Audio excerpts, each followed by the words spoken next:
Hello everybody, welcome gang once again to the Iron Crane Dojo, and we're following up on some taking advantage of an opportunity with some time to throw a few things out at you just to see what we're doing at our school. There's something called the inside bent wrist lock, which if Sensei Chris grabs me, sets out like this. And what it boils down to is you go down, in, and up, and you drive the attacker's elbow to the solar plexus. And this is an extraordinarily devastating lock because you can basically disassemble a wrist, an elbow, and a shoulder, as well as throw a person as you're executing it. And it's generally very applicable where somebody grabs you with two hands, a punch comes in, and you roll it, go underneath, convert the angle.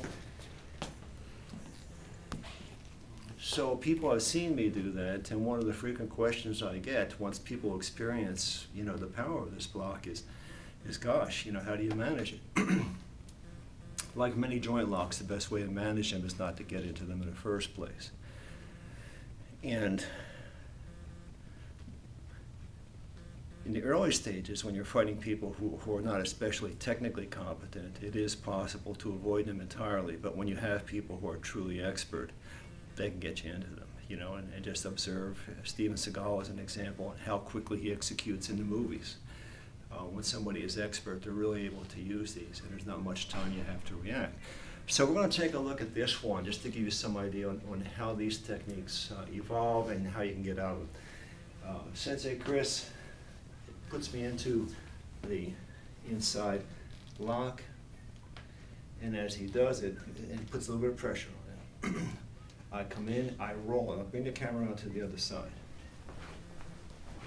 And what I have to do is I have to feel where the energy wants to go and empty it out. So it's going here, and I have to go to where it's not.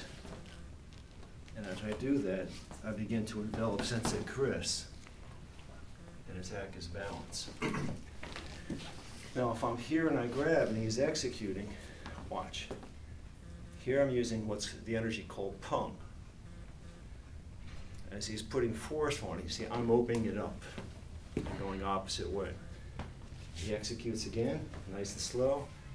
I begin to pung, and you can see how much energy I'm returning to him as I do that. The trick here is a technique we call the rose. And the rose is like this.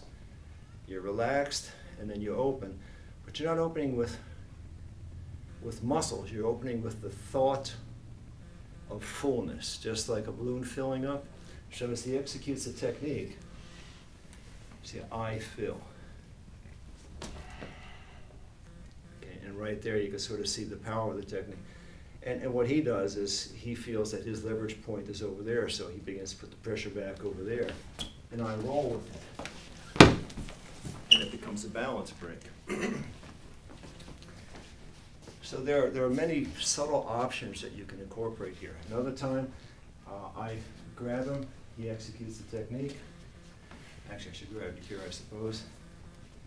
As he executes, I disengage him and counter. And that's hitting a sensitive area along the radial nerve of his right arm. You can't really feel that on the video, but the objective of the slap off is to get the grip to remove itself, and you have to strike in such a way that it will. But when you're practicing, you cooperate with your partner so that you're not hurting each other. Now you can also do it as a push-off. He does the same move, and here it's like a bow and arrow. He comes in, and I slide it out. Now do you see how that works? Sliding it out is the same thing as the rose. When you energize your hand, take this for what it's worth. It becomes more slippery to the person who's holding it. Whereas if you actualize your hand with biomechanical energy, it becomes more solid to the person who's trying to hold it. So for example, if I grab and when he moves, I tighten up, and then I try to pull out, I can't get out. Because the harder I pull, the tighter his grip is becoming. That's because it's like a bird landing on a branch. He's the bird and I'm the branch. And when the bird knows that the branch is there and it has confidence, it locks onto it. But now when I come and he does the same move, I slide out of it. Again. And I just relax. And then the beauty here, of course, is I've got his balance, I've got the quick hit, I've got elbow moves if I want to do them. He's off balance, so it's difficult for him to kick. And then, because he's rolling toward me, the first hit would be up and in, which could be a devastating hit. Long ago, and I'll just share this with you for what it's worth, you know, in a Bruce Lee text, where he was photographing self-defense techniques, he actually demonstrated what he thought would be a move that would be interesting to apply in this type of situation. And as it's rolling on, he went underneath, around the attacker. Now you can play with that. I just throw that out here for fun, okay, and decide what you want to do with it. The move that I prefer is I grab and I convert to an elbow strike. Now that takes a lot of practice and a lot of confidence. You see, he puts it on, and I'm in his empty spot. And if you can learn the timing of this, it's virtually foolproof. You're always in the person's empty spot. You're not where his energy is at. And this comes from the internal arts.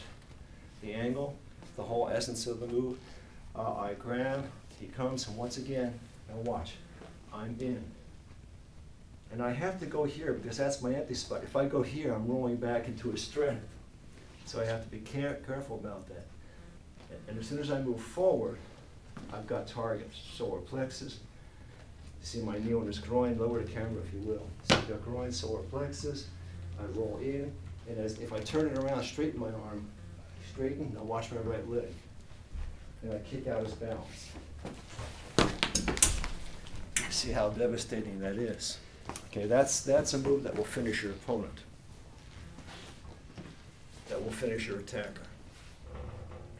Now, the same move is I grab, he rolls it. And we've talked about this before. I roll in, and I want to take him down straight to the back. I trap the rear of his body so that he can't adjust his balance. You see how he's going straight down? Something to experiment with. Finally, comes around. I go up the middle and straight into the hit. And you can see the cut on this. I've always got the groin in all these moves. Again, I grab, I reach forward, and I've got Pong now. Now, I've got his body loaded on me. Even though he's got the wrist, I've got it in a relatively safe position for a second. But here, see, I own his balance. This stuff's really complex. But if you don't see it with somebody just sort of laying out the geometry of these techniques, you'll never get it. You can watch experts. Most people, it's like when I learned to play harmonica. I went to blues harmonica masters who were playing at clubs and who were on tour, and I'd hook up with them and ask them to teach me. They could not articulate what they were doing. They would just say, yeah, like this. And it would go by so quick, nothing would happen. Now we've got video. You can take this stuff, you can slow it down. There's various video players you can download on the internet that allow you to do that, and you can really study them closely. My one gift, if you can call it a gift, is that I'm able to articulate what I do. You might critique my technique or have comments or opinions about how and what I do. That's okay, that's all fair play. What I'm good at, though, is articulating what I'm doing and sharing that with you, and I'm hoping that you take it in that spirit. Okay? See you all down the road. Adios.